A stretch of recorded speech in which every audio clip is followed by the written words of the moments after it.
Last week, Starbucks has been the center of attention throughout Chinese sites.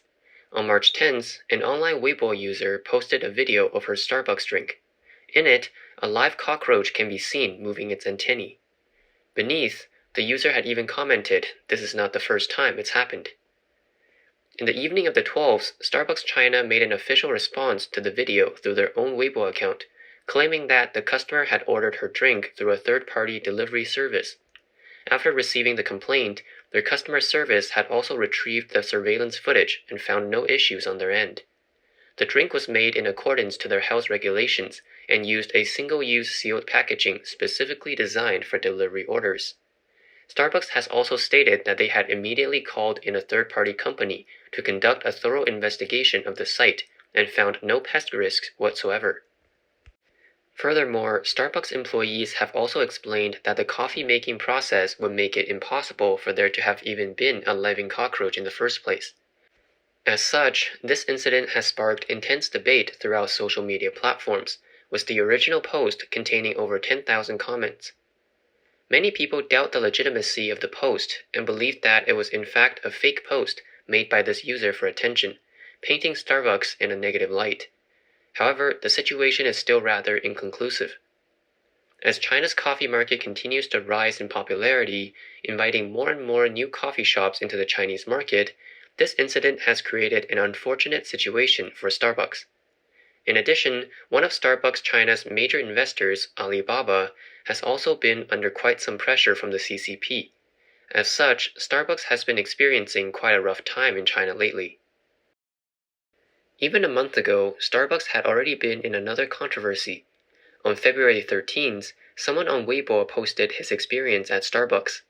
He claimed that he was a police officer and was kicked out of the store by the employees for hurting the brand's image by eating near the entrance. Although Starbucks has repeatedly claimed that there was a misunderstanding and that such a thing didn't happen, public opinion of Starbucks China did not recover. Even the official newspaper, People's Daily, wrote an article openly criticizing Starbucks' alleged actions. Despite doubts on the legitimacy of the post, the cockroach incident has nonetheless dealt its damage on Starbucks' reputation among the Chinese public. Many media outlets have also cited previous cases in which Starbucks had been fined, claiming that the hygiene standards at Starbucks was worrying. In one example, Starbucks China was fined for allegedly changing labels and intentionally using expired ingredients back in December of 2021. Through the directions of the CCP, an undercover reporter published an investigative article claiming that 2 different Starbucks stores had used expired ingredients and that the expiration dates of some of the food had been purposefully altered by a week. Soon after, Starbucks posted a message on Weibo announcing that those stores had been closed down and that investigations were on the way. Those 2 stores later had their income confiscated and were subsequently fined $108,000 and $105,000 respectively. While the action of exposing such health hazards is respectable and should be encouraged, to many people, the CCP's sending of investigative reporters to Starbucks exclusively as early as October of 2021 feels almost like a premeditated attempt to dig up dirt on the American company, to which they succeeded after 2 months of investigations. This tactic of targeting a specific group to catch them on problems and damage their reputation is nothing new for the CCP. It would seem as though these actions have mainly been driven by the deteriorating relations between China and the US.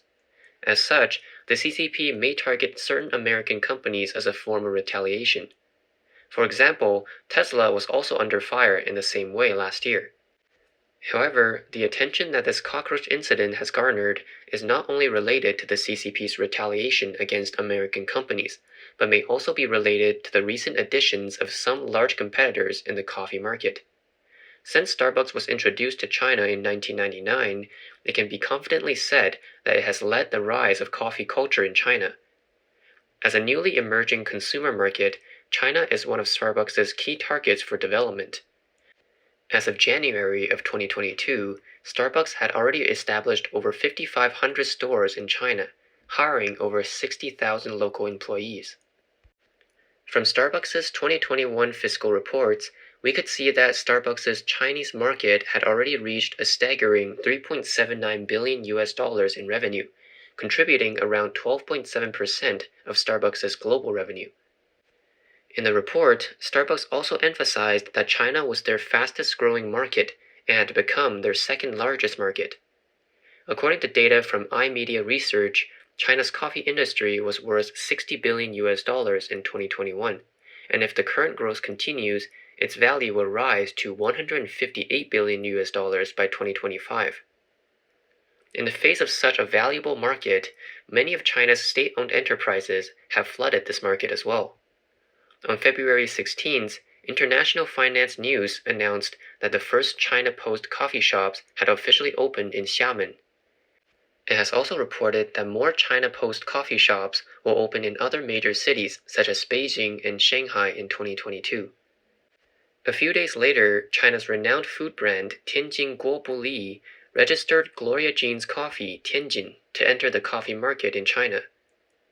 At the end of 2020, Sinopec, a giant enterprise owned by China's central government, announced the establishment of a joint venture with the internet coffee brand Lian Coffee to promote its EasyJet coffee in gas station convenience stores.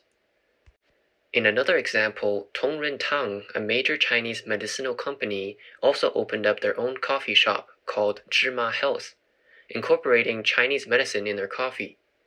Even in 2018, PetroChina had begun selling their own brand of coffee in their U-Smile convenience stores across China. This growth in China's coffee industry had also captured the interest of the international sphere, many of whom had already begun setting root in China. According to IFPI, in 2021 alone, Noah, Manner, M-Stand, Tim Hortons China, and Secre have all received large amounts of finance, amounting to over $2.7 billion in finances, a record high. Recently, Tim Hortons China announced that it had received $194.5 million in new investments, while declaring that it would achieve complete profitability by 2023. Tim Hortons first entered China in 2019, opening its first store in Shanghai's People's Square.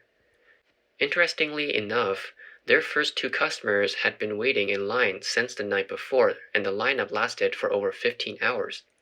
Now, Tim Hortons China has over 410 stores and has also received tens of millions of dollars in investments from China's internet giant Tencent.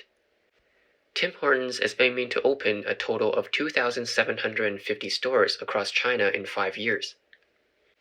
In another example, on its first day in Shanghai, Blue Bottle Coffee, a brand associated with artisanal coffee, was so popular that consumers waited over 5 hours in line to buy their coffee, and the coffee products they sold on the app went out of stock within an hour. The US-listed Luckin Coffee, although a Chinese brand, was initially supported domestically and internationally. However, on April 2, 2020, a financial fraud case involving $346 million in sales was uncovered, and by June, the company was delisted from the US stock market and was subsequently investigated by market regulators. On December of that year, Luckin Coffee announced that it would pay $180 million to settle fraud charges brought against them by the U.S. Securities and Exchange Commission. The settlement was eventually approved by the U.S. District Court of New York in February of this year. Even after such a major change, Luckin Coffee continues to expand its operations in China, with Luckin Coffee shops now numbering over 5,600, outnumbering even Starbucks. This massively growing coffee market in China is clearly extremely appealing to companies worldwide. However, the current international turbulence brought on by the Russia-Ukraine war is also another problem for investors to consider. After the Russian invasion of Ukraine, the US and its allies have all issued major sanctions against Russia. Many companies such as Google, Microsoft, Apple, Facebook, Netflix, TikTok, and Spotify have all announced their withdrawal from the Russian market. Even food chain enterprises have taken a stand, including McDonald's, KFC, Burger King, Starbucks, and more, all announcing the suspension of their business in Russia.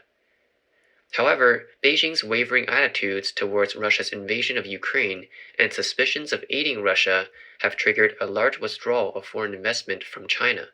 fearing further sanctions from the West. Recently, the most serious capital outflow in the last 2 years has broken out in Hong Kong and Chinese stock markets. As international capital continues to enter and leave China in such magnitudes, the stability of the Chinese market may become a future issue that will need to be faced.